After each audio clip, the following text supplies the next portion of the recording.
Welcome back, everybody. Thank you so much for joining us again. Really looking forward to this session.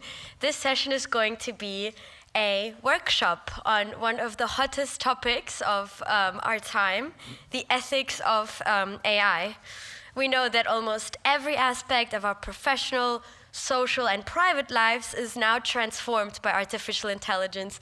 And I do not want to repeat the feelings that I think many of you have in this room, but the question of how do we regulate, how do we address AI through ethical ways is really center stage to 2025, 2026, and most likely beyond that as well. So it is an incredible honor to introduce to you our two workshop conveners. Our first workshop convener is Sal Mohammed, who is the founder of Langsing and the CEO of QTA. He is an ex-Googler, and he is also leading the ex-Googlers EMEA network. And I'm sure you'll have really interesting insights to share with you. And we also have Stacy Chan, who is the SVP of GTM, and they have a really fantastic workshop prepared for you. So please welcome them onto the stage. Thank you very much.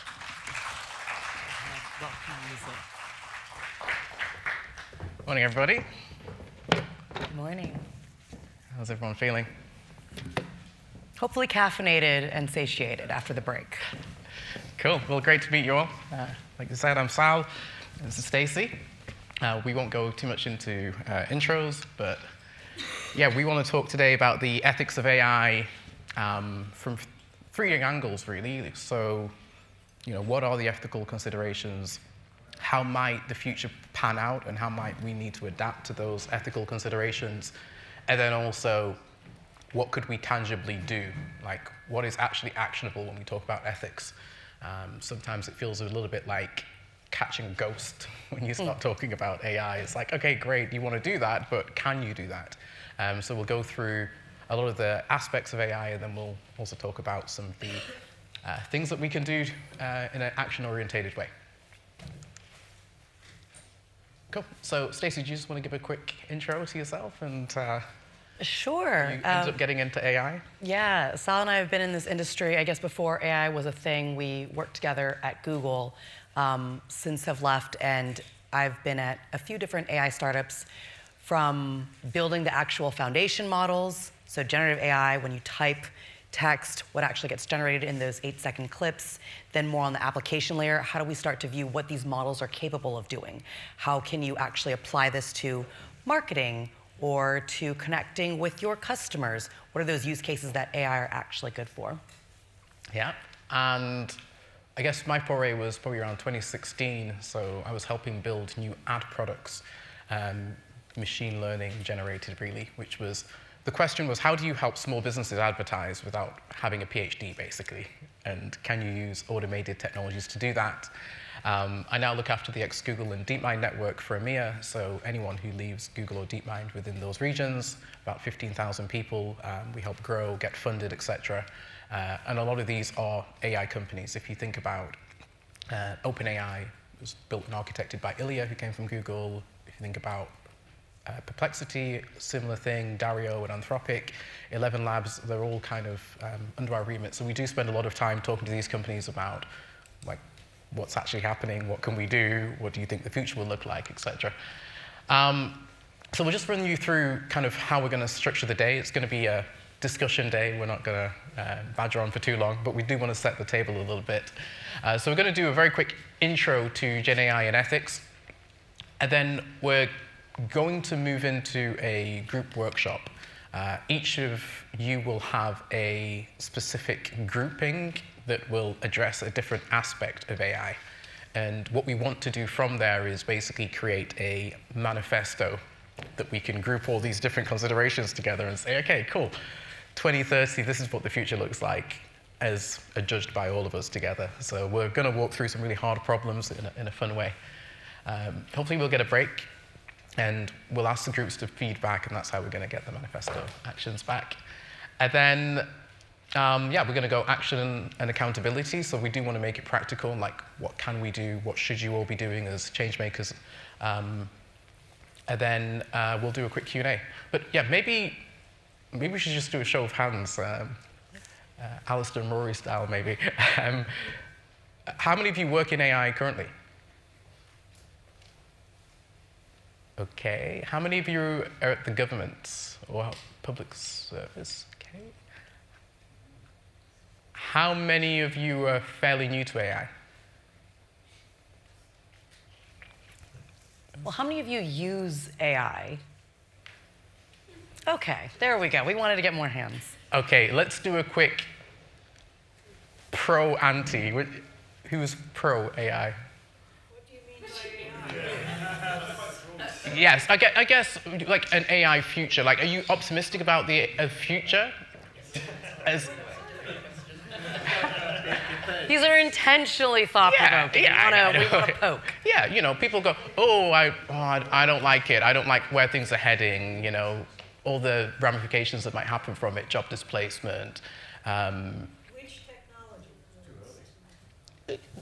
Let's call it any technology, right? If you extrapolate it too far out, are you currently optimistic about the future or pessimistic about the future? Is it that difficult? Do you need the context? It's like asking whether you're optimistic or pessimistic about printing in 1536 when the monasteries are about to be demolished. For sure, but you could ask that, right? You could ask it, and some people might be, some people not. But it's not that you have the full context. I guess maybe a simpler one: strip AI out of it. Are you optimistic or pessimistic about the future? Pessimistic. All right, let's do a show of hands. I think that's going to be quite interesting. So one more time: optimistic or pessimistic about the future? Let's go optimistic. Okay, about a third of the room. Okay. And then pessimistic, just so I can spot the people. Okay. I think it's 50-50. Yeah, I think it's pretty split. One score that the industry has started to measure, sometimes you'll talk in terms of PDOOM, like your score, or EAC. I think it's the accelerated, or the accelerationist, and it's actually on a score of 1 to 100.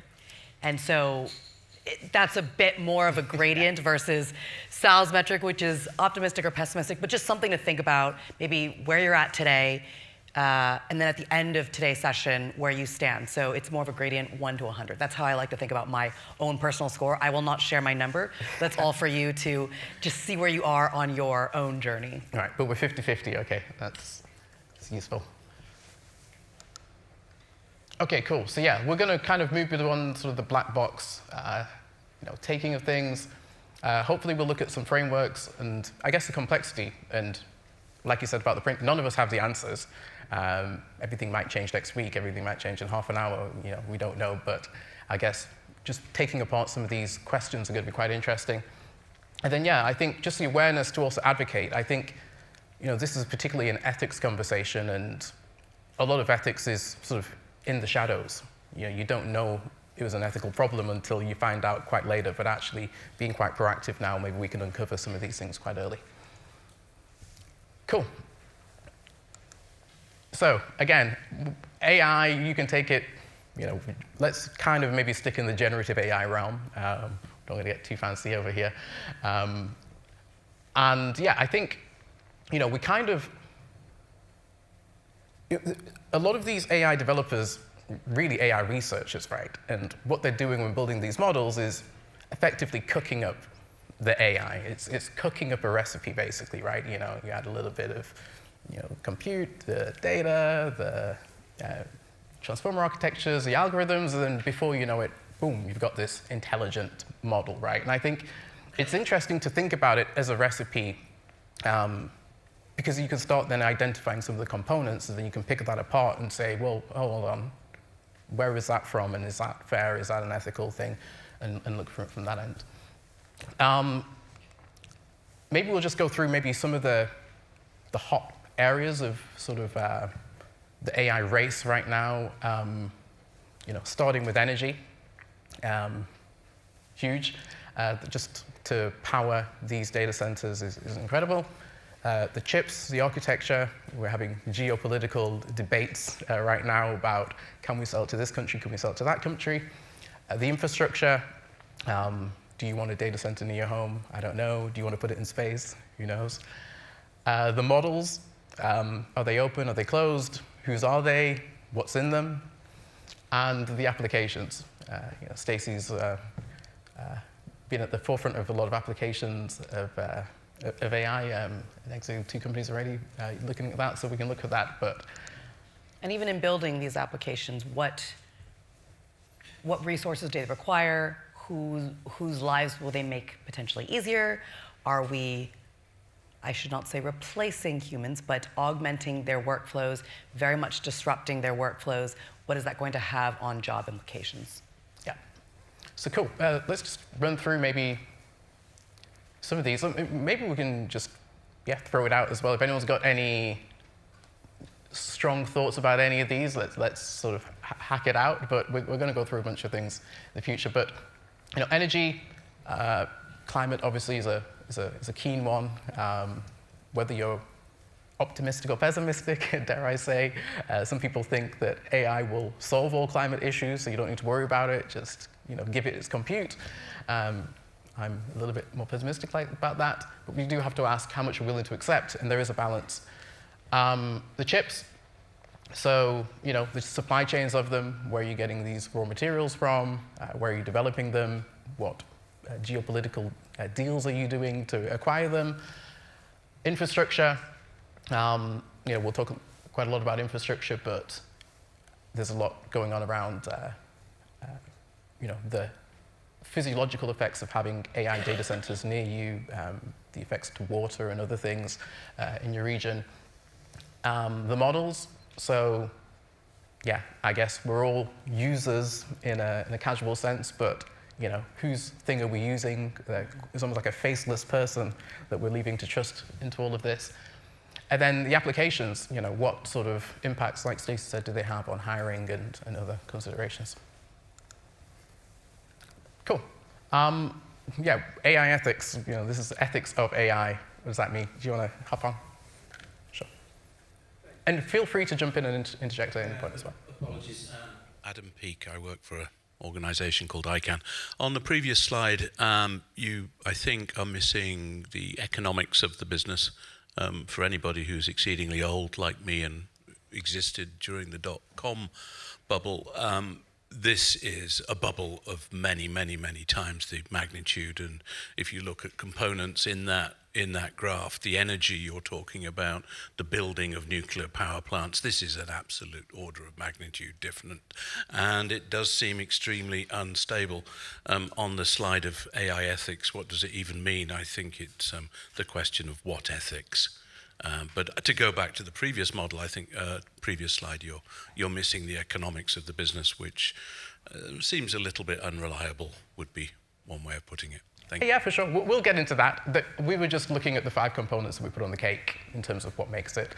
I guess you can wrap economics into everything, right? You don't build a data center unless it's financially viable. You don't deploy energy to it unless it's financially viable. So, but what does the ethics of AI mean? I think, I think this is an interesting one. Stacey, do you want to read it? Sure. All right, so when we try to define AI ethics, which also should include economics, it refers to the set of moral principles, values, and practices that guide the responsible development and use of artificial intelligence systems. It ensures AI is built and deployed in a way that is fair, transparent, accountable, and beneficial. Perhaps we can include economics and beneficial to society while minimizing harm and respecting human rights. And this isn't the definition of AI ethics. There's many, but I think this is a good starting point that we can all sort of sink our teeth into, right? Responsible deployment. People are worrying about AI takeoff. Will it, in the next 50 minutes, escape, replicate itself, and set off a bunch of nukes? Who's looking at that? You look at the fairness of it. Who gets it, even, is an open question, right? I'm Nigerian, British Nigerian. You can look at the fairness of that in many ways. The transparency, again, black box systems, even open source systems can be, they're really open weights rather than open source. Accountable, who are they accountable to? Should there be a NATO for AI? Should there be a UN for AI? Maybe these things will start to come into play a little bit more. And beneficial, I don't want my pension fund hopped into a bubble that might burst. Who's it beneficial to? If it's just maximizing capitalistic gains without looking at society as a whole, what does that mean for us all as well? So, yeah, maybe, does anyone have anything to that statement? Would you add anything to that? Would you refute anything? It's the bit about transparent and accountable. And is that compatible with secret black box intellectual property rights? We can't tell you how it works because our lawyers won't let us. Yeah. Maybe that's, if they're accountable to someone, maybe you say, okay, shut it down then. No, it's the transparency and accountability. Yeah. Because Donald Mickey, basically a long time ago, taught me that a black box cannot be trusted unless it is open access, auditable, etc. You should never trust it. Yeah.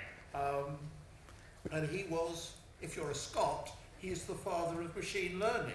Yeah. Well, it's great. I'm not a Scot. No, but I guess with this, you could separate the transparent and accountable, right? So you own an AI company. Stacey is the government that you operate within. If you can't show that transparency, maybe she shuts you down. No, if I'm in London, I want to be able to operate under any government around the world because that's how London operates. Well, this is where we get to with the accountable, because right now, who knows who's accountable? But can we start shaping this during the conversations we have? Go for it. When we talk about moral principles and value, what society's moral principles and value are we talking about? Are we actually looking at a global level, or are we then only? Well, this is going to be the workshop, so this is fundamentally to do this well, and these are questions that need to be answered, both at a government level, local level, national level, and people need to sit in a room and hash out those exact definitions and parameters, right? And I think this is a mini version of that, which is why we do want to come out with some sort of manifesto at the end, but we've really hashed out different opinions. Yeah, I'll leave a couple of thoughts only because Sal and I come from the world of Google. So a few different things. Even though Google is a US-based company, we had to operate under different laws. Here, we had to respect GDPR, the right to be forgotten, versus in the US, the value of freedom of speech, right to information, forced us to operate very, very differently in each country. And you could argue, well, okay, so we'll have more transparency. If Google were to reveal its algorithm on Google search, we're not even talking about AI just yet, then once we understood how the algorithm worked, do we deem that fair? Just because something is transparent does not make it fair. And then once you reveal that, I think we have to, again, go back to how we view ourselves as a society. Do we value people's rights to be forgotten, or is it, no, once you've committed this is freedom of information, that should be preserved forever and ever. And now you layer on AI, which is accelerating the pace with which information is being shared. Is that something that is ethical? The speed of technology and progress, we like to think of progress as, oh, is that innately a good thing? But if everyone has not come on board yet, we've seen in this room a divide where not everyone feels prepared, informed, caught up to speed. Is that ethically the right way to proceed with technology? All food for thought. Yeah. Can I just comment on what you have on the screen? Generally Please. speaking, everything's in there, but if you look at the fourth line down, you're saying ensure AI is built and deployed. I think you've got something missing. It also should be built, deployed, and in respect of its outputs applied, because deployment is separate from the outputs, and it's essential from the user's point of view that it's the outputs that are transparent and balanced. Right. So we should include. It's not a useful tool. Yeah, we should include impact, consequences, because if we think about a lot of these tech companies, you're absolutely right. It's deploy, ship, move on to the next thing without actually reviewing how it's going to be as impacted. interesting for us as it is for you. We don't have the answers either, right? And a really question is, well, who said anything has to be useful? Sorry, one other word that's not up there, auditable. Auditable. Well, yeah, I guess if it's not transparent, it's not auditable again as well, right? But I know you're going to jump in and we'll come in, but a lot of this is, yes, you've got an ideal ethical framework, but is it even enforceable? Like, can you make an open source model accountable? Would be a question you throw out. And then you go, well, what's the good of even defining it? But sorry, No, just two quick questions. First is if you could tell us how you came up with this definition, what your sources were or your thinking behind it, or if it's taken from somewhere. And when you speak about human rights, did you have a little bit of what you were speaking about, Stacey, earlier in mind? What kind of human rights framework? Is it a specific national legal system? Are you speaking about conventions at the UN? What is your thinking behind it? Yeah, so this is did have the quote on here, but this is from Google. So took this, surprise, surprise. And yeah, this was, looking at multiple ones, I was like, well, okay, which one is a good one that I think is encompassing as much as you can? I haven't mentioned, I think maybe you mentioned human rights. I would put that into fair. So it's a catch-all for everything, right? And the stuff that we're going to break into in a moment. And yeah, I'll take these two and then we'll move on so we can make sure, yeah, just over there.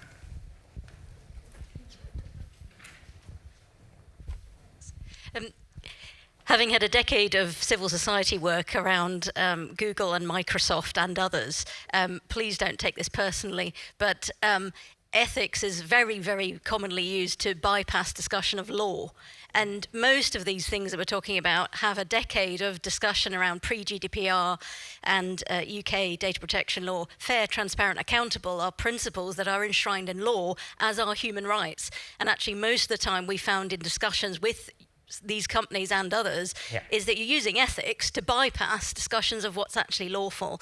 And I think we need to make sure we're not losing sight of that prior to getting on to what ethics goes beyond law or where we may go into other expanded areas of discussion. But primarily we have legal frameworks in Europe and the UK that enshrine many of these things that are bypassed and have been so for a decade and more by Google, Microsoft and others.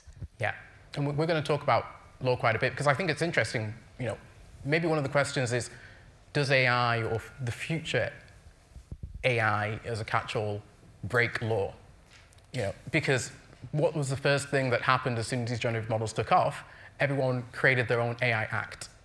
If they were encompassing, why would we be having these things and these discussions? So what is actually coming from that? But again, a lot of these things, we have well-established moral frameworks that we should be starting from, and it's easy to go, hey, what if we just did this thing? So there was another question. Yes. Hi, sorry, my apologies. Chris Despang, good morning. This is fascinating. I just wanted to sort of throw something in from experience.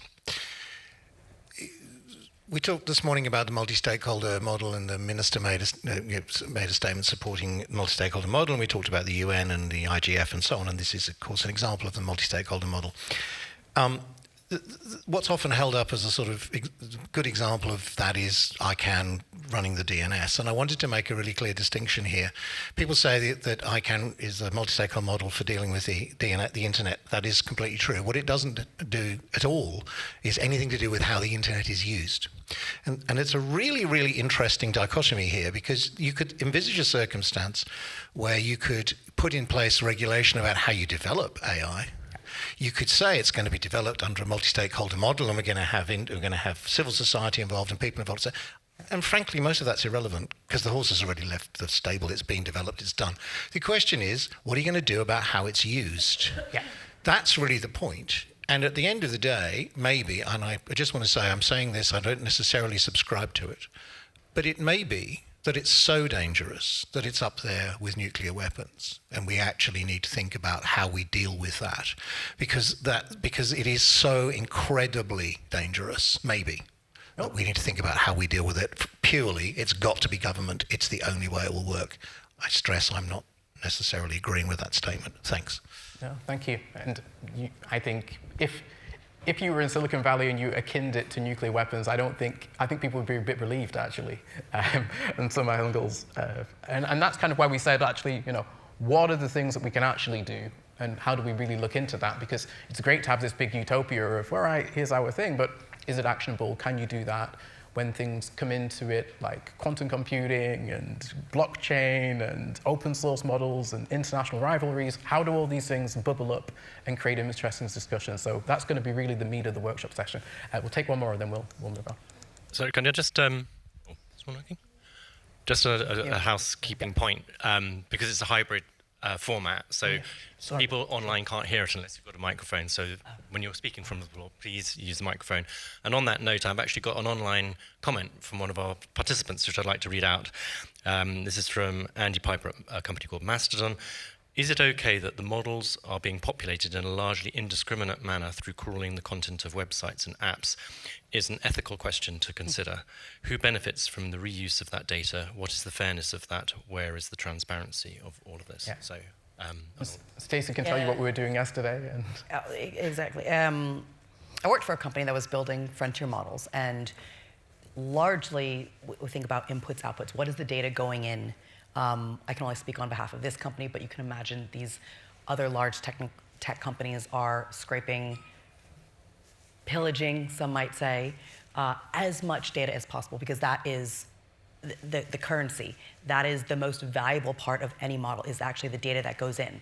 Now, data takes many different forms. There's copyrighted data that is, without a doubt, not being respected in terms of their copyrights. So there's ethical concerns around that. And how do we even monitor this? None of us in this room have the capabilities to do such. We cannot stop them if we wanted to, like as individuals, I mean. Collectively, we could protest and all that, but as if I'm standing here, I have no capabilities of stopping a tech company from scraping data to train their models. And then the output, once something is generated, a text, an image, a video, is it okay? Is it legal? Am I authorized? Is it fair? Is it ethical to use this? All these questions on the entire flow of that journey. What was the process in creating this? Now I find it useful. How can I incorporate this? And then, so it's almost like building a sandcastle. Once you have all these grains of sand, like you can't pick and choose which grains of sand, or to use Sal's recipe analogy, once that speck of flour goes into the cake, how are we ever going to identify that speck of flour, retrieve it again, and should we be eating this cake? So many big questions.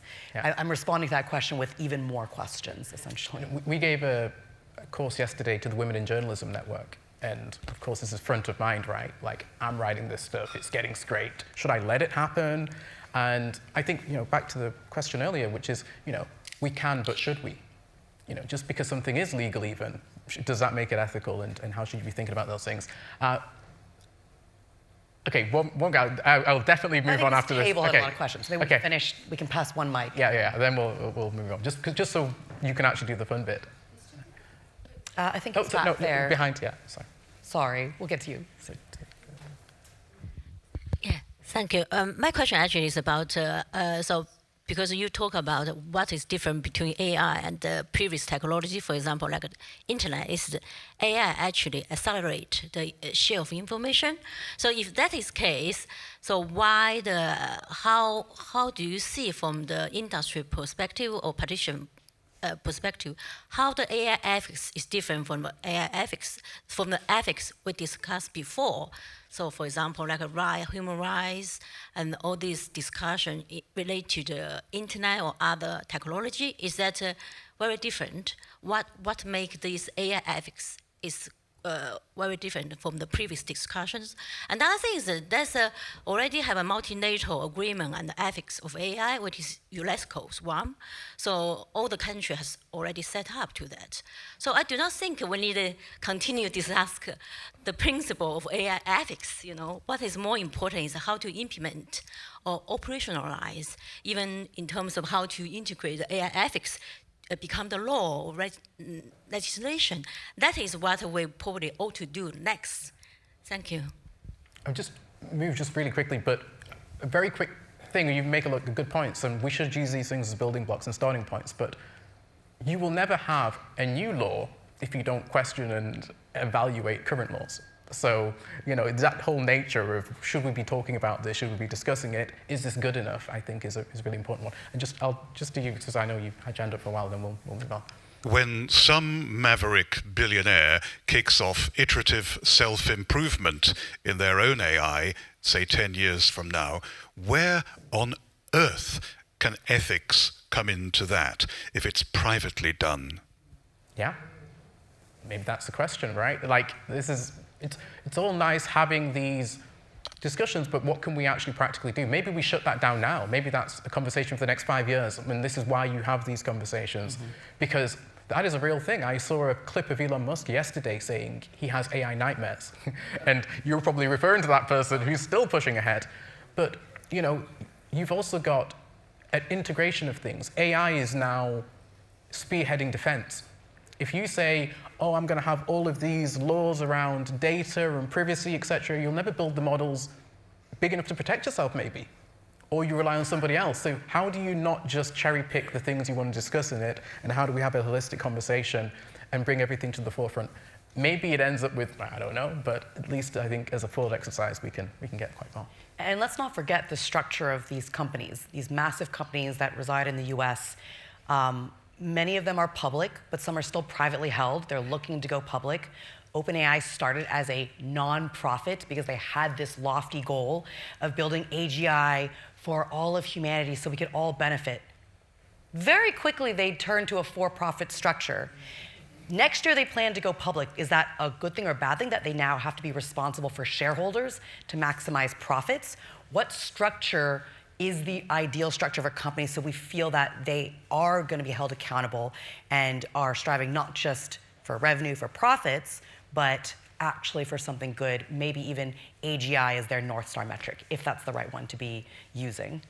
Yeah, cool. And I think just to frame this is, you know, we do have agencies as humans. We do have capabilities to do international collaboration. Nuclear weapons is one of them.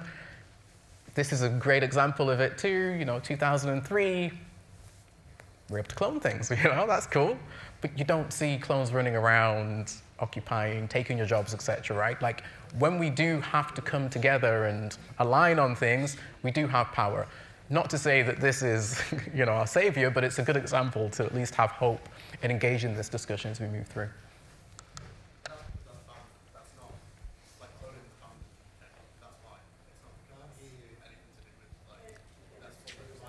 Sorry? Yeah. Sorry, yeah, wait for the mic. He's talking about the cloning of Dolly this year. Yeah. And it's a loose heuristic. Yeah. I was just saying that like the cloning of animals in the UK is banned, but that is legislation, so it's completely different to kind of what you're saying. It's not in the US, but in the UK, like cloning is banned. For sure. And I'm saying, how did we arrive at that, right? And how did we, because there's been some genetic things happening in China that we've been pretty harsh on as well. And like, we do have international consensus as kind of the model of, like, everyone's like, well, how would Russia sign up to this? How would China sign up to this? We'll never get North Korea to do this. And actually, quite a few things in human history, when we've realized this is existential to all of us, we can come together. So that was kind of the message around that. Yeah. Sorry. Thank you. I prefer cloning. There's been a very high death rate amongst the clonees, thankfully. But the difference about cloning is that it's not actually replicating genetics at all. It's creating a carbon copy of a organism, whereas genetics creates a near copy. That's the big difference, which is why we're all here, because we're all near copies. On the issue of human rights is a very vague term used sometimes. It has a need for intervention. It is actually a demand for state intervention, because only a state can deal with the breaches of human rights, and only a state can guarantee the legal system which can create a remedy for the breach of human rights. And that is why human rights cannot really apply to corporate entities. It has to be based on state regulation. And human rights is not absolute. It requires a balancing act between conflicting rights. So what one intervention may create a beneficial result, it may also be harmful to another group of people. And therefore, human rights is much more complicated than just advocating for human rights. I think human rights is incredibly complicated. I would even push back further and say, is it actually legislated at the state level?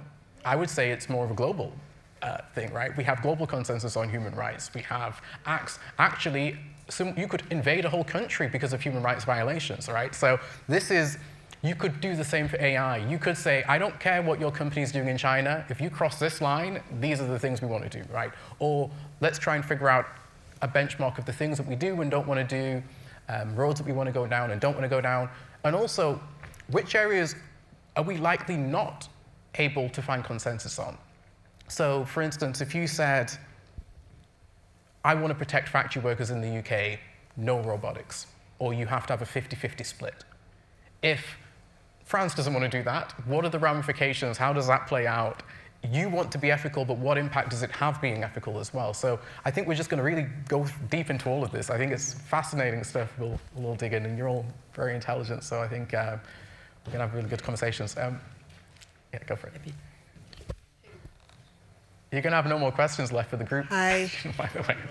Yes, thanks very much. I'm Meg Davis, University of Warwick. Human rights is not vague. It's a system of international laws that are ratified by countries and that countries are then obliged to uphold. And you cannot invade a country on the basis of human rights. That's an infringement of human rights law.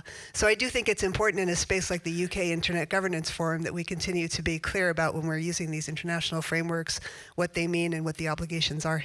Thanks. I would almost say, one step beyond that, which is, you might not even adhere to human rights law. So it's a conceptual framework, right? I don't need to bring up... No, it's a legal framework. It's not a conceptual situations of when people have breached it and gone their own way, and things haven't happened, but there are situations that do exist. So yes, even law itself is an idealistic sort of framework, right? It's not a... when you meet it at a human level, what actually happens. You could have great laws saying, don't pirate films. What does that actually mean in reality? Hi, Georgia Osborne, Ofcom, but speaking as part of the youth contingent, I guess. So I guess I want to come back to the idea of ethics and also the thing of cloning. When I was growing up, the main thing I was being advertised was about downloading illegal music. And there was this big advert that was like, oh, you wouldn't steal a car, would you? And there was this joke going along with my friends, which was like, well, maybe if you could download it, you might. And I think just bringing up the cloning example, if you could download a clone, would you, is the real question. So if it's that easy, would you? Yeah, and there are some hard lines we need to address. So I brought this case up yesterday. Somebody in the US has created a digital clone of Luigi Mangione, and they believe that is their partner. Like, ethically, is that fine? Should we be leaving people in the corner and saying that's cool? Do you want to intervene on that? Should we have an ethical framework around that? Who knows? But, these things are interesting to discuss, I guess. But yeah, sure. Question? Hello. Yeah. Hi, good morning. This is Gabriel, member of civil society. Going back a bit for the ethics, AI ethics, I find it quite interesting through the material that's available here on the table for us to access the ethics auto-sync. Well, as we mentioned, the black box that would work as a pre-lethal way of retrieving information. Is there any ethical responsibility that the companies are taking to retrieve, for example, a Z reading or a Y reading, like administrators do for a till in a supermarket, for example, to have a graph of the analysis and profits and things like that, but turn it to a physiological and health, cognitive health for children, for example, who are relying on technology, and also from baby boomers to Gen Z or Alpha, Beta, and how is the ethical responsibility holding into in tangent to the health concerns of behind it and the cognitive ability to, for example, listen or watch a video in a normal playback speed, for example. ADHDers, they are now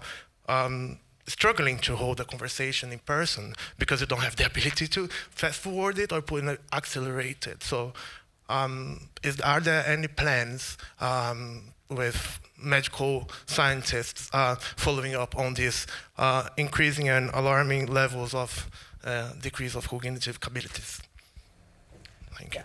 I think so lots to unpack there. Maybe how I think about this question is what the models were trained on. I think we briefly touched upon that, but let's talk about the experience. Let's just use chatbots. It's probably the use case we're most familiar with.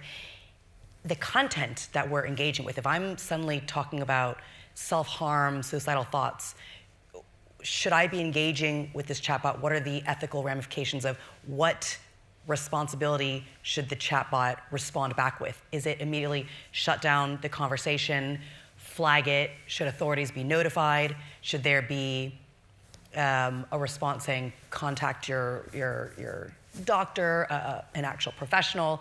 So there's so many ethical considerations on the inputs and outputs depending on what the content is, what the engagement is, what is the responsibility of the type of response. Then if there is self-harm or some sort of even crime it being committed, who is the right authority to be contacted? Where does liability come into play? Does this become an insurance question as well? So many parties get involved because there's these intimate conversations that are happening with someone who is not a human, so where does accountability, liability come into play? And then taking a step back even further, who should be able to access these chatbots? We haven't even talked about age. This was something in the first panel about age verification. Why Instagram has put limits on you must be 16 years old. Why is it 16? Why is it not 18? Why not 21? Brain development happens at different stages. Because the public interest. Basically, I'm sorry. For example, social media, it's a money-driven business, and the public interest is not. So if we look at the self-guard or welfare of a kid or even a senior going through the same standardized ethical model of delivery of artificial intelligence, it's something concerning to the lawmakers as well, in my opinion, because now it's emerging something new that we don't have how to criminalize, and whether it should be, for example, in counterterrorism practice and things that are now emerging with the technology as well. There's a section on child safety in the workshop, so one of you will get it. So hopefully we can go into that in a bit more detail. I would say one thing, I wouldn't want to be a lawyer at OpenAI. Put it that way. Yeah, I think that's driving a lot of the decisions and ways that they're dealing with things. I know you've been patiently waiting. Rob Golding. Cool. I'm not sure it's actually on. Yeah. Okay, cool. You talk fair. No. Are you including? Sorry, someone's coming out. Yeah. You talked fair. Are you including affordable, available universally, reliable, and liability in those kind of things, and the option for people to be able to opt out? We're facilitators, right? Like, we are creating these boxes together. So what do we mean by fair? What do we mean by transparent? What do we mean by valuable? All these things, let's try and dig into together, right? But all those things I would encompass. But you can fan out and give even more of those things, right? And then of those, which ones are the most prescient and most worrying? So yeah, definitely. Cool, so we're just going to look, okay, this is life today. We're all understood, if I ask, like you said, printing press, we've got a good understanding, right? Like, this is how we navigate our life, great days. What does a typical day look like in 10 years if you sort of cast yourself out? If you layer on predictions from, a lot of these models that think they're going to have AGI by 2027, probably very different. So yeah, maybe this is a time where the graph just goes like this. I saw a YouTube short yesterday from Cleo Abraham. It showed that of the people who have existed and lived in the world ever, 7% are alive today,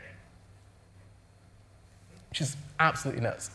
But if you think about that and you think about AI takeoff, I look at that as a similar thing. Like, is this where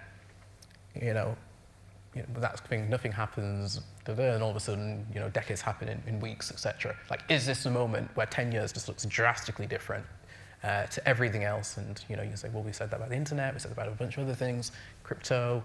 Maybe this is another bubble, but maybe it's not. We'll go through that together. But yeah, like, how do we navigate? Are these things, or I guess we've probably already got a lot of technology in football, but Neo is putting robots in people's houses right now.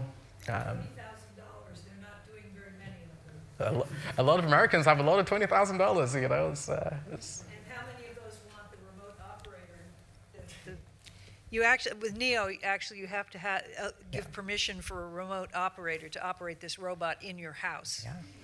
And they make it look very cute and cuddly on the website, but it's 5'6". And if it fell on somebody, it would do quite a bit of damage. I hate to think of the squashed pets. I think they've stopped taking orders for that service. I think they're fully subscribed. They probably noticed people thought it was ridiculous. Well, they kind of did it for, so Neo, the concept basically is, for a robot it needs a lot of real-world training, and a way that they figured to do that is by having a remote team in the US that can port in and help you when your robot gets stuck and does tasks. But for them, it's all data, so they don't really care. But they're rolling out for a while, but that's a temporary thing, right? They hope that in 4 years, they'll be able to do everything. Maybe go to work for you. And I think that's the thing, we were around at Google when we were building Waymo. It's exactly the same thing. Have 4 people in the car, have 2 sets of pedals, etc. Now I go to San Francisco and I'm like, yeah, it's very off you go. So yeah, this is technology, right? And maybe it won't manifest and materialize the way you're thinking, but maybe it will. I wouldn't bet against technology as a sort of investment plot, but and I think the Neo robot is a very clear symbol of embodied AI, and that's a very consumer use case. We all have a home, or I hope many of us have homes, and we can imagine what it would be like to have a robot inside our house, versus there are already robots in Amazon warehouses all around the world. And I think that's a very different use case that I'm sure many of us have varying opinions on that. Many Amazon workers who are contractors were complaining about worker displacement, but you could argue there were a lot of safety concerns. It's a very dangerous job. Is that a net positive, net negative? All obviously up for debate. It's very different from the robot inside the home where Disneyland did so many of those imaginations. But anyway, sorry, that was to fill the time while you were able to ask the question. Sorry.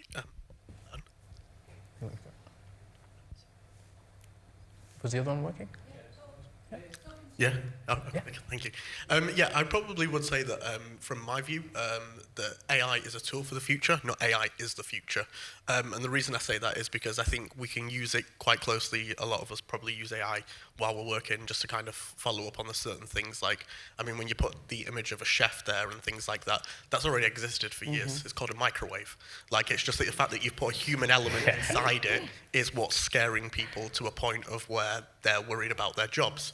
And I would say that, like, what you've got to remember is it's not robots that lay people off, it's CEOs and things like that. So you've got to take in, sure, they can help work with us and things like that, but I mean, for a cleaner or things like that, robots that work around your house have been going for a multitude of years and things like that. AI is actually one of the biggest departments that actually ends up losing money at the moment. Like, it's a black hole, especially if you're starting out in AI, even just getting like the bare basics to start your company. And I think people forget that, like, they just think it's constant money making, and it's actually further from the truth. In order to get AI, you've got to have a lot of investment. You're talking hundreds of millions of pounds just to even start the bare sense, and then you've got to get people to feed in. So I think while it's great at the moment that everybody is worried, as we all should be, it's definitely something that we've got time to work with, and I don't think it's as scary as what everybody needs to kind of make out. So this is really where we want to take the discussion and add maybe some of the things that we see and know, etc., to sort of layer on top, right? Because it's easy to say that, but also 100 million is not a lot of money. Google are funding the AI from the balance sheet. You're talking about $60, $80 billion a year. It took $15 billion to get driverless cars with Waymo. You're telling me they're going to put, 1.2 trillion over the next 10 years and we're not going to see these things happen? Like, maybe. But I would also tell you to go to YouTube and type in Genie 3 and look at the DeepMind world model that they have. It can create real worlds, live, actionable, savable, from scratch instantly. So a lot of this stuff is coming our way, and actually this is really a conversation of what should we be talking about? It'd be easy for me to just go, yeah, you're right, it's probably going to be a while, but actually, is that true? I don't know. Like, it doesn't keep me up. It doesn't make me sleep easier. The robots is a great one, but if your partner passes away, unfortunately, for any reason, could you load up a digital version of them into that robot and call it your husband? Like, these are real conversations, like right now, that we're going to be talking about in the next few years. So where are the ethical boundaries? How do we discuss that as adults and very intelligent people in this room where none of us have the answers? Okay. Sorry. Hi, Margherita Casella, LSE. I wanted to point out the fact that it's, I think, very clear from the people in this room that the major concern is that we do not agree on anything. So you can translate this into global politics. And that's how the debate is developing right now. So apart from that, I mean, we cannot even agree on what's a framework and what's a law and what's ethical implication means, actually, because what's ethic, what's fair, what's accountable or not. So in this kind of framework that we're trying to visualize in some way, the outcome should be kind of a policy, an approach, at least, maybe. But this is not a cyclical process. It's a very linear process. A policy starts from somewhere, starts from a problem, and starts from someone. So in your opinion, what's the starting point of this whole process? Like societal concerns, political concerns, what's the starting point? You're right, we're never going to agree, right? And I also don't think any room in the world can come together and agree. I think this is an ethereal thing about it. But I think the first bit is, let's draw everything out. Almost, if you think you've got a dusty carpet, let's sort of kick it and actually see and bring everything to the forefront, and then let's discuss it, and then let's put possible solutions out. Because all of you are going to go back to work, to government, to companies, to other countries maybe, people online, and might offer something new or an angle or a caution. I think that's really what we're trying to sort of facilitate and create. It doesn't have to be a law, but just thoughts. It could be you generate an online conversation that really gets traction and people talking. It's kind of the thought. I don't know. Why I got so excited to host this workshop when we were presented the opportunity is I think there are these moments in time, though, where we all are from so many different walks of life. We come from different backgrounds, but there is this moment in time today where we can say, as a group of 50 or so odd people at the UK IGF 2025, we discussed this. We came up with actually 3 great ideas. Here's who we are. Here's what we collectively, as a very diverse group of people, decided these were the main ethical concerns we have. So at least this will be documented, hopefully, for historians to say, remember that day in 2025 when this group of people came and decided this? Not to put pressure saying this is how we're going to ultimately decide the fate of what happens with AI in the UK, but these forums, these discussions matter. We need to say, well, all these discussions can come of something, and we're going to document it and keep putting forth these ideas in the world. Otherwise, we can just spin endlessly and say, well, we'll never agree on anything. We can't decide what ethics are. Let's commit to something. I'm not saying we need to have concrete decisions, but let's have some great ideas that come out of today. So can just come up to that discussion because I'm Yichen from the UNU, which is think tank of United Nations, and we just published a report on the interoperability of AI governance, AI safety governance. So we did a big 150 pages of report on the interoperability of AI governance, which include ethics, regulation, and also the standard. So we need to have some interoperability, which means different ethical systems can work together, you know. And how do we generate that interoperability? Actually, there's many academic research has been published. For example, one from the Austria Academy of Science, we did the report 2 years ago. We actually analyzed all the ethical framework of AI across the world. And basically, the findings that they are very similar. You know, most of them quite similar. They are overlap with each other in terms of core values of AI ethics. So the main findings that what are different, the difference is how the individual country or community interpret the AI values. For example, like we say transparency, probably different country interpret the value of transparency differently. But the value, we share the same value, is how do we implement, operate it. They are different according to different countries' policy. So I think that's the issue. So I do not see we need to really say there's no agreement. There's agreement about what are core value of AI ethics. And so this is the main thing I want to just clarify. Yeah, I think another thing is, I think that's a kind of very important role of ethics to play in terms of the AI governance, because the law is always very costly, ineffective to implement, operate. So the self-governance, even the ethics, sometimes they used to bypass the law, but still, if we can have like a code of conduct by the industry, which can combine with the legal regulation as a co-regulation method, make it more effective than we rely on law simple alone. Yeah, that's some of my thought. Thank you. Thank you. So, yeah, I guess jumping onto that this is two things. It's a global problem and global race. Problems don't have passports, and what somebody does in southern Nigeria can affect me in Wisconsin, for instance, right? And actually, should I have a say? Does the world have a say? How do we have a say? And I think this is where the ethical parts get really interwoven and interesting, when you've got to really sit down.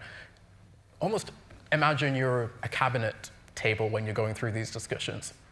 I mean, not just from an idealistic, this would be nice, but okay, cool. Well, I don't think we should have AI. I don't think we should have robotic carers, for instance. Like, okay, that's fine. Okay, what does that mean for employment? What does that mean for the growing elderly population we have? What does that mean for cost competitiveness? Like, okay, cool. Nope, all sorts good. Let's move on. Like those things, but actually, it's more about the discussion that we're going to have that's going to be interesting than anything else. But this is a global race, and it's kind of the problem with such an interconnected world that we have now. It's, everything is sort of competitive, and we're seeing different people take different approaches to that. Maybe the US's trade tariffs are maybe a good example, but yeah. This is a race, and everyone wants to bottle AI and make money from it. I think the big bit that I almost never hear anybody talk about when they talk about AI, generative, or whatever you want to call it, or any of these models, or just tech supremacy, or leading the race, is taxes. If we talk, almost every company we've talked about is a US entity today, and if they do what they think they're going to do, which is eat labor, and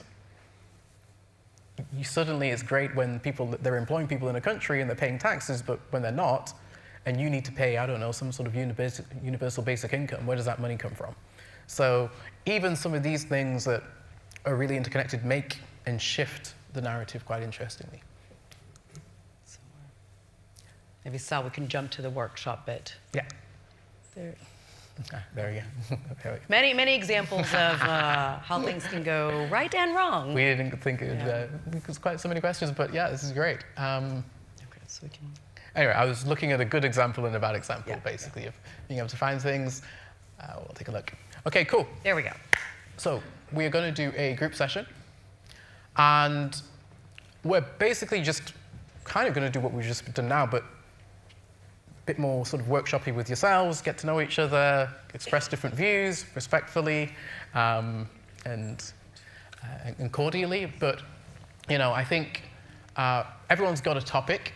So if you go to ethics.altosync.ai, every group will have its own thing. So just choose just based on their table numbers. On the table numbers, yeah, exactly. Just note your table number, and then, on the site, it'll have your specific topic that you should be discussing? Yeah. So this is kind of like, okay, just take a 5-year view. Let's not go too crazy. So it's just close enough that you can actually like sink your teeth into it. But what's changed about your topic, or could change about your topic? How do you feel about that? How are they being received? So basically, come up with the angles and permutations of that topic, and then review kind of what could go wrong and what could go a bit pear-shaped. So I would say maybe like if you do like 10 to 15 minutes for each section, basically, would be a good sort of rule of thumb. And then, what vulnerabilities have exposed and kind of what recommendations would you have? So you just need to select one person to report back to the group. If you can keep the reporting back in like a minute or 90 seconds, that would be perfect. A minute. 1 minute. So we discussed this, we think these are the things, and we suggested doing the following. 1, 2, 3. Okay, so you all have 30 seconds to wrap up your 60-second presentation. And lucky table number 1. So can we get the mics ready to go? Yep. Table 1 first. Perfect.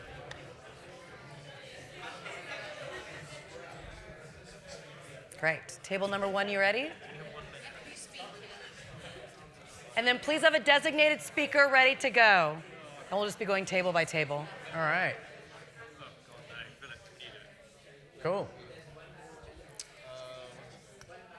So, question was, I'm under the impression sorry, what was that? So I'm going to leave this one. We can also go to table number 2. Okay, he's ready. Yeah. It's all good, man. Okay, guys, back in. Thank you. Okay, so hopefully, thank you all for the very rigorous debate and discussions. It was fun to pop in and hear a little bit. So we'll just be going table by table. You get 60 seconds to present your findings or conclusions that you've arrived at. So the first group is going to be discussing AI rights, the rights of machines. Right. And the answer to that is none. And there is a whole raft. Can we let the gentleman? Yeah. So we'll be passing a microphone around to every table. You get 60 seconds to present your findings, and we'll have a minute after Table 5? for the group to discuss. Cool. The answer to that is none, and there is a massive body of Sorry, law. can you just maybe tell people what your topic was and then jump into it? Sorry, there's the rights of machines. Yeah. And the answer is none, and there is a whole raft of existing law that applies, and the attempt to produce anything new simply muddles up. And those laws have evolved over more than a century, and there's more of them at the moment. Full stop. So no time off for your robot? Sorry? No time off for your robot? No time. Basically, the responsibilities and liabilities for the people who programmed, used, etc., are all there under existing law, and there's no need for anything new. Okay, brilliant. Thank you. Any response or questions around their findings? I feel it's dangerous. You get a minute. Everyone, we have time for a minute of response. All right, cool. Or is everyone in complete agreement? Yeah.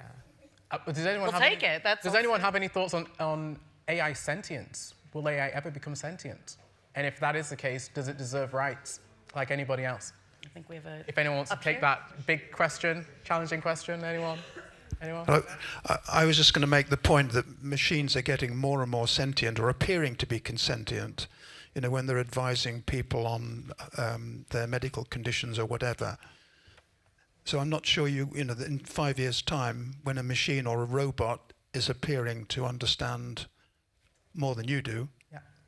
Would you give it rights at that point? I think we probably would. But yeah. That's not the feeling of the group. Right. Yeah. Leaving a thought, a poll shows that teenagers say, or 25% of teenagers admit to having a relationship with a bot.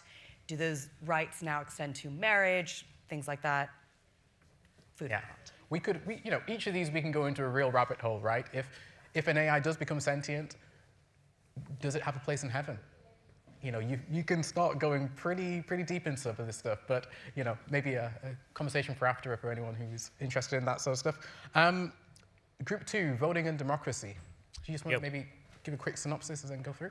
Yeah, so our general view, our general argument was how is technology over the next 5 years going to impact voting and democracy. I think our general conclusions were a lot of the influential issue at the moment will be the amount of data that gets pushed just from social media companies that we've already seen and from AI companies in ways that you can't see. Levels of personalization when people ask political questions may come up with vastly different answers depending on the platform that you're using and depending on the information that is given. I think we had the argument that transparency needs to be pushed with things like more visible watermarks and other such technology in order to try and ensure that there is a level of reality that does cut through onto these platforms, although I must say that we wield what we would call the sword of tactical nihilism on the effectiveness of that. But in conclusion, on the actual real change between governments, citizens, and companies, I think it comes to the point that for a lot of these companies, and depending on how cynical you are, a couple of governments, there is an issue of incentive alignment. I think they want attention at all costs rather than accuracy, even though there is a clear pushback from the citizens in terms of what they actually want to consume. I think the referral of AI slop, I think, shows that. Whether or not that comes to policies of, freedom of speech but not freedom of reach, or whether that comes to some sort of doctrine that requires, parity on political points on platforms as we used to have in the broadcast era, remains to be seen. But I think ultimately, it is going to be a fight, and I don't think there is. And I think the consensus for governments of companies could actually be a much worse environment than one where government and companies and citizens are actually all fighting each other. The end. Thank you. Very good. Number 3, Labour, and maybe try and maybe anything you'd add to a manifesto or any sort of consensus you came around would be quite interesting as well. But over to you guys. Thank you for that. I think we might open with some manifesto ideas then. We discussed in Japan, for example, there were quotas that if there were mass redundancies at an organization, that those should fall to some extent equally at the top of an organization as well as on the front lines of an organization. Labor. Yeah, yes. Yeah. We thought also there should be tax implications for organizations if there was a large-scale shift towards AI and the cutting of jobs as a result. We looked at responsible retraining and upskilling, particularly with AI being a tool that should have supervisors that attend. We used the example of content moderators moving from doing the moderation to supervising AI tools that do a lot of the moderating work as well. But we also thought that actually the education for people in the industry would be quite important about the limitations of AI, the loss of the human factor, and also the fact that AI may degrade over time if you lose the human input into AI, if it starts to feed on itself, essentially. So there could be diminishing returns for an organization, and it could be extremely expensive to revisit big structural and ethical considerations that were missed in a sort of rush towards AI. And I think we agreed by vote to quote Jurassic Park at the end that many organizations are perhaps preoccupied with whether they can do something instead of focusing on whether they should do something. Amazing. Thank you. Any thoughts or still time for? if anyone wants to respond. All right, let's go. And add, subtract from that, feel free to. Otherwise, group 4, education. Thank you. So we discussed the sensitive topic of education and the implication for good future. So as for the project, so what forces are driving the change and how they're being received? We focus very much on equity of access, both from access perspective for devices, but also models, and how this will gonna play out, especially about the datification. These data will be used more for like the government, the companies, also where our actions also on these models will go, where all these data will go, how they will be used. And here comes also the transparency aspect. So the transparency of also opt-out, maybe. And if these like AI tools will be used in education, we don't think we kind of come to like a sort of agreement that teaching will not be completely substitute, but definitely like if there's going to be AI tools, there will be a digital divide also from that of access. And as for like the cooperation and alignment, we think it's very important that both companies, governments and citizens have a sort of shared values that they can all agree on when thinking about education. Also because these has a very big implication for the future. Tell me if I missed something. Great. Next group, I guess I have a few thoughts. I think both with labor and education, the reality is a lot of us are judged on, we're rated on a performance at work. In school, you have tests, and the use of AI to evaluate, to judge, to learn is proliferating. So I think thinking about where we want AI to insert itself into the process, because so much happens after you get evaluated on a test or in a job application, a job interview. AI is being used to assess and at times replace human evaluators. Where does AI fit into that process? Yeah, I would say maybe even, would university be relevant? Should we be pushing that? Even on a teaching level, if you have the world's best English teacher, should that person teach everybody? And actually a teacher supervises that teacher. Is that cool? Is that preferential? I think some of those things are really interesting. And that does dovetail into the next topic, which is child safety. Thank you so much. So considering what data could be used or misused, I think child safety we realized was one of the most sensitive topics regarding that. Considering most of these AI companies are on a for-profit basis, want to earn money and become profitable, when you have a person for all intents and purposes that you could probably build up from ground up to consume a certain type of service, consume certain goods, consume certain media, I think it becomes really important to then make sure that that does not happen, because if children unrestrictedly or without any guidance continue to consume AI content, the data that they give to these companies could be used for these purposes. I think this ties into what we were talking about for cooperation and alignment. I think we realized that it's not an individual thing that needs to be addressed here. I think what we were talking about is teaching critical thinking not only to children but also to parents and how to guide, because I think this ties into Group 4's AI literacy paradigm in education, wherein you can't really cut off access you can't completely cut off access of children from these AI systems, but you can teach how to navigate the systems, critically think about what you're getting, teach how to verify certain things, and in general, as a society, learn how to navigate AI and the results that we are getting and how we are interacting with it. I think it's not only about, when we talk about child safety, I think we realize it's not only about the child but also about the society in general, about how we are navigating, because that directly translates into how children are navigating AI. Thank you. Thank you. 6, relationships. Yes, we looked at relationships and marriage.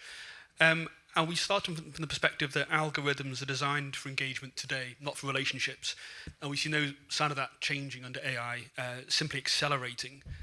Alongside that, emotional support systems are being developed using AI, and people are using Gen AI and will continue to use Gen AI for relationship advice.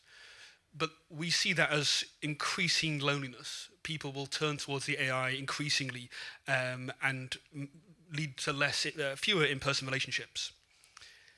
We also noted that AI lets people exploit other people. Again, this goes on today. Technology facilitated abuse happens for marginalized groups around the world, and AI will give that scale and make that continue and grow worse. What's needed is more accountability to help manage that. We also flag this isn't just a youth issue or simply one marginalised group. This could be worse for older people who are less mobile and less able to participate in in-person activity. There's also the risk that emotional dependency could pull people into AI, and the risk that AI will be designed to do that. That will be a feature, not a bug. And that over the next 5 years, I mean, we talked about ChatGPT in particular, complimenting everyone when they ask it a simple question. It just makes you feel better. It's a positive human reaction. And if that's how a simple tool works, how will it happen in 5 years? From an accountability perspective, it needs to be transnational. That makes it complicated. There's a lack of cultural context in existing AI tools. Again, that we don't see that getting any better. And how do we then manage that? What is the tools we put in place to ensure that we look for a positive outcome, not an increasingly negative outcome? Thank you. Okay, group 7 data and please. Hello. Yes. A comment, gentleman from table 5. Rob Golding. On the subject of relationships, you threw out a stat that said 25% of teenagers are involved with a chatbot. I mean, 25% of drivers are in some way emotionally involved with their car, but we don't let people marry cars. Why should we be letting people marry software? I guess the question is, why not? I'll let you work out which one gets the left and which one gets the right side of the bed. I think that's the interesting part of it all, right? And half of all tokens used on AI are for companionship. 70 of the top 100 apps and websites are companionship. Like, this is a big thing that we shouldn't sweep over. But yeah, let's go to data and IP. Is it protectable? Can we protect it? Yeah, probably not. Yeah, about ownership, consent, benefit sharing and scraping public data, is it acceptable, and how to respect copyright? So after we stopped sort of giggling, we said, no, it's not too late. In 5 years, we might see technology step up and address some of the challenges. So the notion of is scraping public data acceptable? We might need to reconsider what the definition of public is. If I choose to share something, does that mean I give permission to others to use it, to monetize it, to change it? Not necessarily so. So what do we mean by public in this case? There's a blurring of public and a notion of public. Can technology respond? We mentioned the older idea of watermarking of data. So how does one extend that notion of watermarking into data ownership, creators, owners, and so on? But it's not just typical monetization. There are also considerations like moral rights, and there are likely to be lessons learned in programs such as Creative Commons, where a range of rights and how they can and cannot be used or protected across the internet would be useful. So the work may not apply directly to AI, but the work is there as a foundational piece of thinking and also rights that have then become a sort of legal precedent that are used across the internet. So we have things to look at over the next 5 years for our perfect day. After the sort of excessive initial borrowing of everything on the internet by AI, we're beginning to see deals, right? You're beginning to see corporations respond, particularly to lawsuits. We have the Suno case with Warner Brothers, where they're considering how to provide some form of payment to artists for the use of their images or productions and so on. So we are seeing a sort of response to that initial use of data by AI. Another thought was, can we ever truly opt out? To opt out in some enforceable way so that I can say, keep AI off my data. If I were to go back in time and become Magnum Photographs, then I would have been able to say, no, you will not be able to touch my photographs and they will not be used. But how could that become enforceable? That might be a challenge for 5 years' time, but it's too late for Magnum, right? And then will I have, or we have as a table, have collectively the ability to monetize our data? And how can we do that? Yeah. That's it. Thank you. Thank you. Great. I'm glad you touched on that last piece, because there are businesses that are trying to give us the opportunity to potentially profit from us as data. We know that tech companies, they say, we are the product, our data is the product, so should we be properly compensated for this? And my experience as a former journalist, I think about this all the time. Every single piece that I've written has been published. It's inside the training data of these models. So you look at how different news publishers have reacted to the LLMs. For example, the New York Times has sued OpenAI, but then they've also done a deal with Amazon to train Amazon's large language models. So you see even tension between companies on having very specific one-to-one relationships with each of the models. And that's the New York Times. How about the smaller publishers? Do they have the resources to have these conversations? Do they get a seat at the table with Amazon and OpenAI? Probably not. So it's a very different playing field for lots of companies. I'm going to just move on just sorry, time. Yes, sorry. And, but you've made some really good points. Yeah, and thank you for that. I want to say, like, you know, and can I opt out is exactly the point around surveillance and privacy. So let's move on to the privacy discussion. Sorry, Group 8, surveillance and privacy. Yeah, hi. So for the first 2 minutes of discussion, we struggled to come up with what 5 years will look like because surveillance is already so ubiquitous in our lives, and how will that possibly become worse. But eventually we did decide that data governance will move far beyond personal data. So non-personal data, inferred data and commercial data sets will be integrated into the surveillance-driven infrastructures. Continuous data capture will become even more ubiquitous across devices, making it difficult to figure out what is offline and online monitoring. In terms of misuse, we came up with a positive and a negative version. So negative is obviously there'll be increase in predictive policing. Law enforcement will have access to greater data sets, but we did have a positive point wherein is targeted healthcare a possible eventuality that could occur, right? So with more data points, would it be easier to target groups who require specific types of healthcare? Secondary, yeah, so we came up with regulatory frameworks saying that we will need clearer requirements for human-in-the-loop oversight. So this will not be just normal reviews, but define standards. So when intervention is triggered, what kind of diversity will we have on the human-in-the-loop panel, how many humans are present, and stuff like that. And measurable indicators for effective oversight. We will also need more granular consent architectures, so dynamic consent updates and whether there's auditable logs of user preference changes, so stuff that's currently not present and what we will require in the future. And also mandating self-disclosure of AI models, so what kind of information they're using, what kind of databases are they working on, whether there's a human present behind those AI models. For example, whether the Neo robot is actually a human in disguise in robot form, right? And we did not manage to get to multi-stakeholder cooperation because it is a quite far-fetched notion, but finally, and building on Group 7, we did talk about the most important point, whether opting out will be an option, when opting out would imply, say, opting out of society itself, because you will be monitored everywhere. So what does opting out look like in such a scenario? Yeah. Interesting. Thank you. It's, 9. On to 9. News. Ooh, your favorite? Yeah, Group 9 was on journalism and misinformation, fake news, and deepfakes.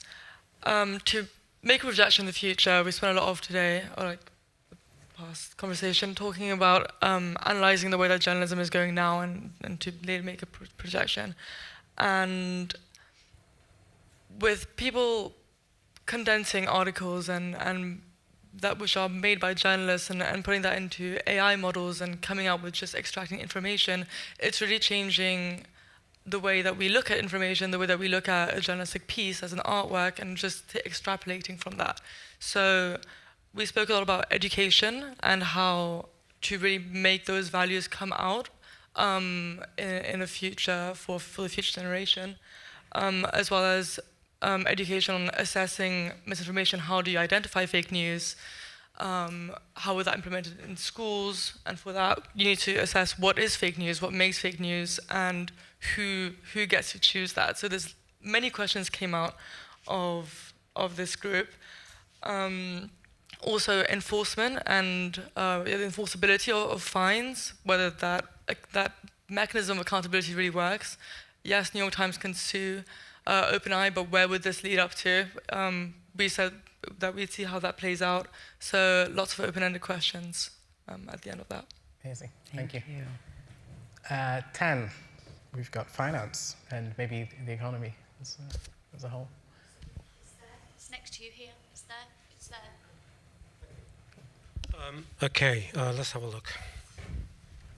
Well, we looked at how these things are audited and who is responsible for removing data and for the confirmation of removing data. We looked at criminal convictions and the rehabilitation of offenders and age limits and time limits for the removal of data which concerns individuals. In fact, at the moment, things like the Rehabilitation of Offenders Act is a dead letter because much of the information is not accessible from public authorities but from the private sector. So some people will never be able to escape their convictions. And of course, there is also the increasing blurring of civil and criminal and civil and so-called antisocial. Which can blight people's lives. We also looked at credit scoring and the inference of credit scoring based on previous history or sometimes non-history. For example, some people can't get credit because they've never applied for a loan in the past. They may have a perfect credit history, but they can still be turned down for credit because of that. Then we also have looked at the discriminatory decision making and who is accountable for that and what remedies are available. And in practice, very few remedies are available. We looked at what consent means because quite often there's no alternative to consent. One has to consent to be able to apply for certain things. Essentially, the law cannot keep pace with the technological advance, and whatever laws are in place, the laws be circumvented by corporate actors. We also looked at the need for an objective justification for the model which is being applied, and that objective justification can only be enforced by a regulatory authority.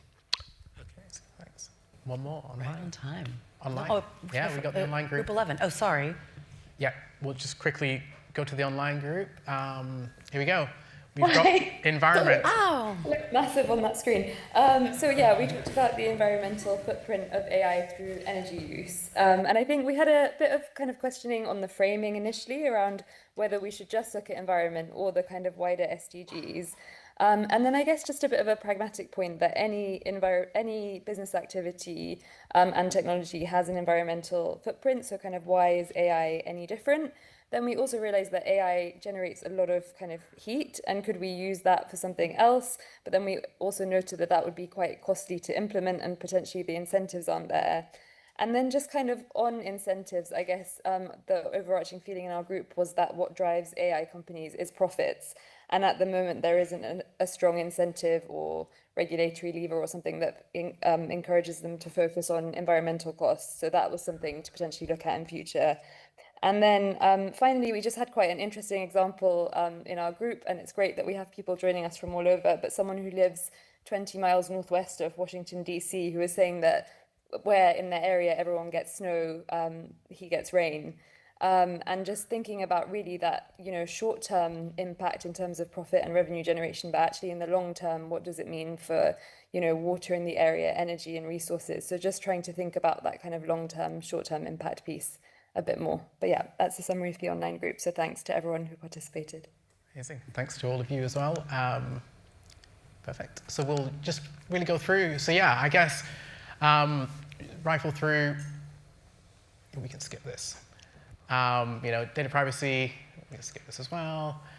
Bias and blind spots. I think as we're talking about all this stuff, you've clearly not extrapolated every single thing about it, right? And there's going to be blind spots, and I think this is why having these conversations are so interesting. We had some questions. You can maybe have a jot down these questions and get them sent to you, because I think they're interesting to talk about. Who's in the room when we design and deploy AI, and who's missing? Do we know When they are dealing with AI rather than a human, and can they opt out? That sort of human in the loop, is it actually just a robot? If this AI system causes harm, can it be explained, challenged, and corrected? Right now, it's questionable. And how are we measuring the social and environmental impacts of our AI projects, not just the profit or efficiency? You know, it seems like a lot of people have skepticism around some of these big companies. We didn't talk about sovereign AI. Will every country have their own AI? Personally, my view that probably we will, and we'll have to. But yeah, I think, you know, fundamentally, it's a scary thing, and I always kind of draw on Ready Player One, right? Because everyone kind of goes, oh, we're all going to live in Ready Player One. It's going to be this crazy world with, you know, no one has any ethics and no one can align on things, etc. And I was like, that's not really the story of Ready Player One, right? Like, the story of Ready Player One was that theoretically, everyone could have existed in their own world and played their own game in Ready Player One. And what did they all do? They all played the same game, even virtually disparate geographically, but they still played the game together. And I think that was what was really the story, was an alignment, an uprising, and hopefully we can come together with these ethical considerations and maybe not get it right the first time, but we're going to keep talking and tweaking until things work for humans and, you know, we create the futures that we want. So just ending on a quote from Fei-Fei Li, you know, one of the AI OGs, also building a world model company right now for robotics to maybe save you on that 20K robot. But there's nothing artificial about AI. It's inspired by people, it's created by people, and most importantly, it impacts people. It's a powerful tool we are just beginning to understand, and that is a profound responsibility. So I think within the ethics, and again, can we but should we, is this idea of responsibility and working together to create what we want to do in the future. Thank you. You've been great. Hopefully, Stacey. Yeah, thank you all so much for coming. I think that was the first step. It's taking the time out of your day to have these big, thorny discussions, representing people who aren't in this room, because we have the opportunity to have these debates. Keep having these conversations. Really excited to carry into lunch. Yep. So I'm sure we have many, many thoughts. Thank you so much. Thanks.